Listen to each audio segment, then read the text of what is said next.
ಓಂ ಶಾಂತಿ ವೀಕ್ಷಕರ ಅಭಿಮಾನಿಗಳೇ, ಗುರುಮಕ್ಕಳೇ, ಭಕ್ತರೇ, ನಿಮ್ಮೆಲ್ಲರೂ ಒಳ್ಳೆಯದಾಗಲಿ. ನೀವು ನೋಡ್ತಾ ಇರೋದು ಮಂಡುಕ. ಇದನ್ನು ಮಂಡುಕ ಅಂತಾರೆ, ಕೆಲವರು ಕಪಾಲಾಕ್ ಅಂತಾರೆ, ಕೆಲವರು ಕಪ್ಪೆ ಅಂತಾರೆ. ಏನಾದರೂ ಅಂದ್ಕೊಳ್ಳಿ ನೀವು, ಇದು ಮಂಡುಕ. ನಾನು ಹೈಸ್ಕೂಲಲ್ಲಿ ಹೋದವಾಗ ಮಂಡುಕ ಅಂತ ಇದ್ರ ಬಗ್ಗೆ ನಾನು ಕೇಳಿದ್ದೀನಿ. ಇದು ಹೆಂಗಪ್ಪ ಅಂದರೆ, ಇದು ನಮ್ಮ ಮನೆ ಅಕ್ಕಪಕ್ಕ ನೈಟು ಅಂದರೆ ರಾತ್ರಿ ಹೊತ್ತು 7 ಗಂಟೆ ಮೇಲೆ ಹೊರಗಡೆ ಬರುತ್ತೆ. ಡೇನಲ್ಲಿ ಇದು ಕಾಣಸಿಗಲ್ಲ, ನೈಟ್ ಮಾತ್ರ ಹೊರಗಡೆ ಬರುತ್ತೆ. ನಾನು ಅಲ್ಲಿ ಕೆಲಸ ಮಾಡ್ತಾಯಿರ್ತೀನಿ ಹೊರಗಡೆ ಓಡಾಡೋವಾಗ, ಅದು ಅಕ್ಕಪಕ್ಕ ನನ್ನ ಹತ್ರ ಬರ್ತದೆ, ಕಾಲುಗಳ ಹತ್ರ ಎಲ್ಲ ಓಡಾಡ್ತಾ ಇರುತ್ತೆ. ಹಾಗೆ ಇಲ್ಲಿ ಇದು ಕೀಟ ಹುಳುಗಳು ಉಪಡೆಗಳನ್ನು ತಿನ್ಕೊಂಡು ಬದುಕ್ತಾ ಇದೆ. ಸುಮಾರು ಇದು 2019 ಇಸ್ವಿ. ನಾನು ಮಾರ್ಚ್ ಏಪ್ರಿಲಲ್ಲಿ ಇಲ್ಲಿಗೆ ಬಂದೆ.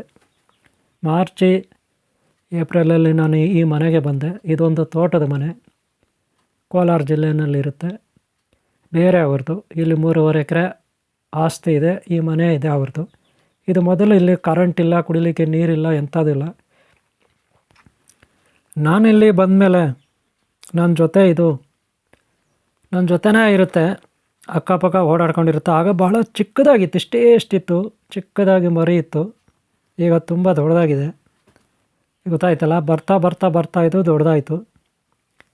ಆದರೆ ಅವತ್ತು ಇದ್ರ ಜೊತೆಗೆ ಇನ್ನೂ ಒಂದಿದೆ, ಅದು ರೀಸೆಂಟಾಗಿ ಬಂತು, 1-2 ವರ್ಷದಿಂದ. ಇದು 2019 ಇಸ್ವಿಯಿಂದ ಇರ್ತಕ್ಕಂಥದ್ದು. ಆಗ ಭಾಳ ಚಿಕ್ಕದಾಗಿತ್ತು, ಇಲ್ಲೇ ಓಡಾಡ್ಕೊಂಡಿರ್ತಿತ್ತು. ಈಗ ಬರ್ತಾ ಬರ್ತಾ ದಿನೇ ದಿನೇ ದೊಡ್ಡದಾಗಾಯಿತು. ನೋಡಿ, ಮನೆ ಇರುತ್ತೆ. ಈಗ ರಾತ್ರಿ 11 ಗಂಟೆ ಮೇಲಾಗಿದೆ. ಇಲ್ಲಿ ಬೆಳಕಿಗೆ ಲೈಟ್ ಹಾಕೋದಿಲ್ಲ, ಎನಿ ಟೈಮ್ ನಾನು ಆಫ್ ಮಾಡಿರ್ತೀನಿ. ನೋಡಿ, ದೂರದಲ್ಲಿ ಊರು ಕಾಣುತ್ತೆ, ಹಳ್ಳಿ ಕಾಣುತ್ತೆ ದೂರದಲ್ಲಿ. ಆ ಲೈಟ್ ನೋಡ್ತಿರಲ್ಲ, ಅದೆಲ್ಲ ಲೈಟ್ಗಳು, ಅದು ಹಳ್ಳಿದು ದೂರದಲ್ಲಿರುತ್ತೆ. ಇಲ್ಲಿ ಯಾರೂ ಬರೋದಿಲ್ಲ ಈ ಏರಿಯಾಗೆ. ಆದರೆ ನಾನೊಬ್ಬ ಏಕಾಂಗಿಯಾಗಿ ಜಪ ತಪ ಧ್ಯಾನ ಮಾಡ್ಕೊಂಡಿರ್ತೀನಿ.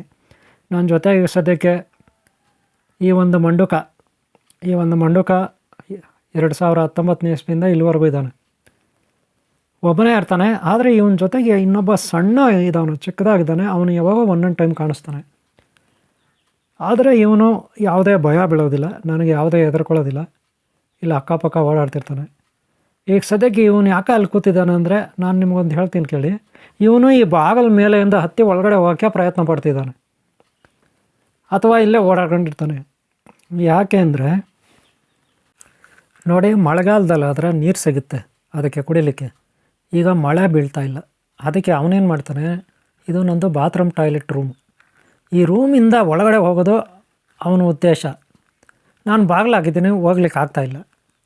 ಅದಕ್ಕೆ ಅವನು ಅಲ್ಲೇ ಕೂತ್ಕೊಬಿಟ್ಟಿದ್ದಾನೆ, ಗೊತ್ತಾಯ್ತಲ್ಲ. ಆ ಕಡೆ ಸಂಧಿಗಳಿದೆ, ಆ ಸಂಧಿಗಳಿಂದನೂ ಬರ್ತಾನೆ, ಒಳಗಡೆ ಬರುತ್ತೆ, ನೀರು ಕುಡ್ಕೊಂಡು ಅಲ್ಲಿ ಓಡಾಡ್ಕೊಂಡು ಇರುತ್ತೆ ಒಳಗಡೆ. ಆದರೆ ಇವತ್ತು ಪಾಪ ಈ ದಾರಿ ತಪ್ಪಿ ಇಲ್ಲೇ ಹತ್ತೋಣ ಅಂತ ಏನೋ ಪ್ಲ್ಯಾನ್ ಮಾಡ್ತಾಯಿದ್ದಾನೆ. ಸದ್ಯಕ್ಕೆ ಆಗೋದಿಲ್ಲ, ಇವನು ಆ ಕಡೆಯಿಂದ ಬರ್ತಾನೆ. ಈಗ ಗೊತ್ತಾಯ್ತಲ್ಲ, ಒಳಗಡೆ ಹೋಗ್ತಾಯಿಲ್ಲ, ಆ ಕಡೆಯಿಂದ ಬರ್ತಾನೆ.